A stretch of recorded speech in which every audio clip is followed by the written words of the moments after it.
Chegou a hora, meus irmãos, em que Al dos Exércitos está levantando o deserto para ser a resistência do tempo do fim.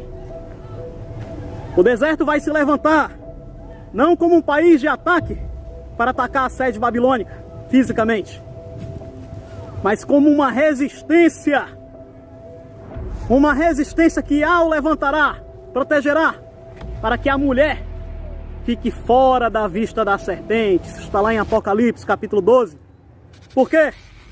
Porque o deserto será o local em que Yahweh dos exércitos irá alimentar a mulher, a igreja e os descendentes de Abraão. Acerca do código do deserto, como perguntaram lá nos comentários no vídeo anterior do deserto, eu vou falar desta vez por que a mulher, que o Brasil, por que Basileia é o deserto. Nós não temos mais necessidade, na época que nós estamos, de falar por códigos.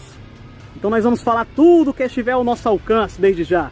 Nós não vamos mais poupar palavras. Quem tiver maturidade para receber, que receba a palavra de Al dos Exércitos. Meus irmãos, nós vamos entrar agora nessa questão do deserto. Nós poderíamos começar por a palavra criar no hebraico. Bara. A palavra formar no hebraico. Quando elas aparecem no Antigo Testamento, concernentes à criação de Al, o significado delas no hebraico, na raiz hebraica, nos dicionários hebraicos, é algo que fala de um remodelar, de uma criação remodelada pelo Criador. Quando a palavra fala bara, criar, ele está querendo dizer que Yahweh dos Exércitos, ele remodelou o mundo novamente. Assim como ele vai criar novos céus e nova terra novamente. Uma remodelação. É tanto que a letrinha hebraica, o bet, de bara, ele é um colchetezinho maior. Não vai colocar o bet aí. O que é que significa isso, irmão? Significa que na criação de Yahweh dos Exércitos, nós devemos estudar as coisas, observar as coisas, da criação, da formação das coisas para frente. Nós não precisamos das eras geológicas passadas. Não é da vontade de Al que a gente fique caçando esse tipo de coisa. É isso que Al quer nos dizer ali através da palavra bara, através da palavra criação. Porém, eras geológicas antigas existiram. Eu tive que explicar isso para os irmãos, porque nós vamos agora entrar na história da formação dos continentes, das placas tectônicas. Então nós vamos agora entrar nesse ponto. Quando os continentes começaram a se dividir, meus irmãos, nas eras geológicas antigas, dois grandes blocos se separaram. A irmã vai colocar o desenho aí, a Laurásia e a Gondwana. E eles se bateram de frente. Por que, irmão? Porque eles se bateram de frente. O que é que significa? Os irmãos têm que entender que os sinais no céu, os continentes, o desenho dos continentes na terra, as escrituras e o fim dos dias, eles estão totalmente interligados. A história, ela vai se repetir. A história que aconteceu nos céus, que aconteceu na formação dos continentes, vai se repetir agora no fim dos dias. A águia, meus irmãos, a Laurásia Gondwana batendo de frente. A águia batendo de frente com o dragão na guerra de Gog que está para acontecer. O dragão parando de frente para a mulher que está para dar luz ao filho varão, que será tomado para Yahweh, a igreja dos primogênitos. Estados Unidos defendendo os direitos civis contra a tecnologia robótica infiltrada dentro do ser humano, contra a chipagem, questões desse tipo, lutando pela liberdade, pelos direitos civis, as asas da águia, pelo direito de transporte. Ele vai se chocar de frente, meus irmãos, com o dragão na guerra de Gog, que será destruída a influência americana. Porém, vocês vão observar no desenho aí dos continentes que a irmã está colocando. Quando Laurásia bate de frente com Gondwana, um bloco de terra abaixo da Laurásia, um bloco de terra, ele começa a se formar debaixo dos continentes, um pequeno bloco de terra. O local onde hoje é o Brasil. Por quê? Porque aquele local onde hoje é o Brasil era um grande deserto, meus irmãos. O local onde hoje era o Brasil era um grande deserto, chamado pelos geólogos de deserto do Botucatu. O Brasil era um grande deserto, com sua sede no Sudeste, Minas Gerais, São Paulo, Por isso que quando Yahweh fala no Antigo Testamento acerca do Brasil, ele chama o Brasil de deserto. Por quê? Os continentes estavam unidos num grande bloco de terra chamado Pangeia. Esta massa continental se movia em direções opostas ao longo das eras geológicas, chegando à configuração atual que conhecemos dos nossos continentes. Nesta época, grande parte da América do Sul era um deserto seco e arenoso. Esse deserto foi posteriormente chamado pelos geólogos de Paleodeserto Botucatu.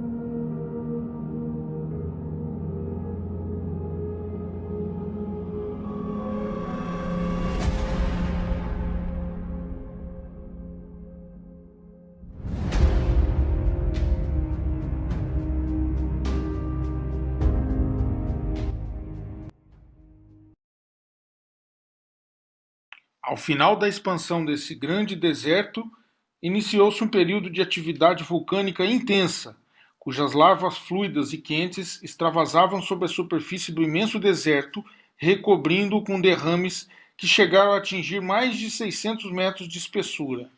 O resfriamento deste magma vulcânico sobre as areias do deserto Botucatu resultou na formação de rochas basálticas que, pela sua composição e estrutura, geraram um selo ou uma capa natural e recobriu toda a extensão das rochas arenosas. Com o passar das eras geológicas, o acúmulo da água da chuva criou os reservatórios subterrâneos de água chamados aquíferos.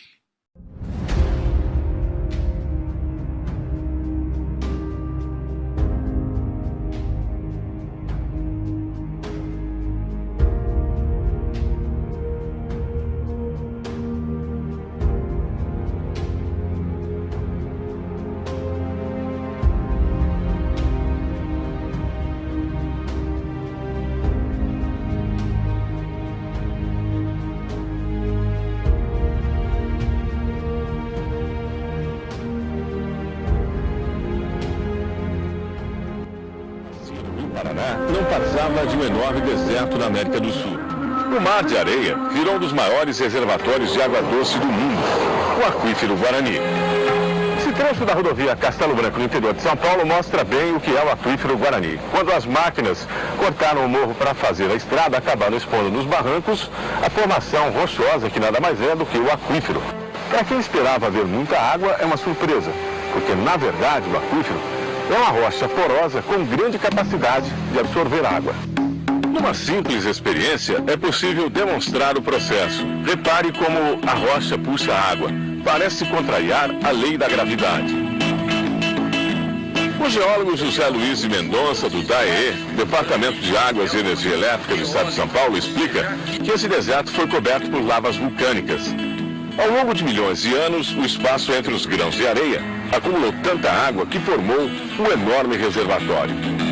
Aqui na Pedreira é possível ver o que era uma antiga duna desse gigantesco deserto que ocorreu aqui. É nas regiões onde pode ser visto na superfície que o aquífero é recarregado toda vez que chove.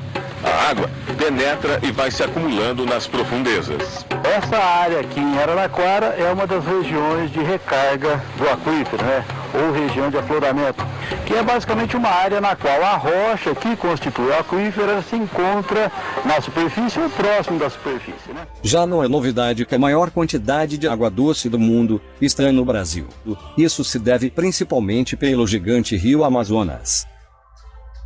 E há poucos anos atrás, a ciência brasileira descobriu um novo bioma na região, esse que enriqueceu ainda mais a Amazônia brasileira. O rio Amazonas possui o maior volume de água do mundo. Há pouco tempo desbancou o rio Nilo na África como o mais longo do mundo, mas a ciência brasileira descobriu um outro rival à altura. Esse se encontra também na Amazônia e até pouco tempo era desconhecido pelos brasileiros e principalmente pelo resto do mundo. O Hansa é o mais novo rio subterrâneo descoberto no mundo. Ele se encontra debaixo do rio Amazonas, a uma distância de profundidade de 4.000 metros. O rio Hansa possui 6.000 quilômetros de extensão, um pouco a menos dos 6.575 quilômetros do rio Amazonas. O novo rio brasileiro leva o nome de um dos cientistas que o descobriu, o professor Valia Hansa. O cientista afirmou que se um dia precisar, esse rio poderá ser explorado, e na parte oeste do mesmo a água poderia até ser usada para o uso doméstico. E você que não entendeu porque houve um grande exercício das Forças Armadas na região, está em uma resposta bem esclarecedora.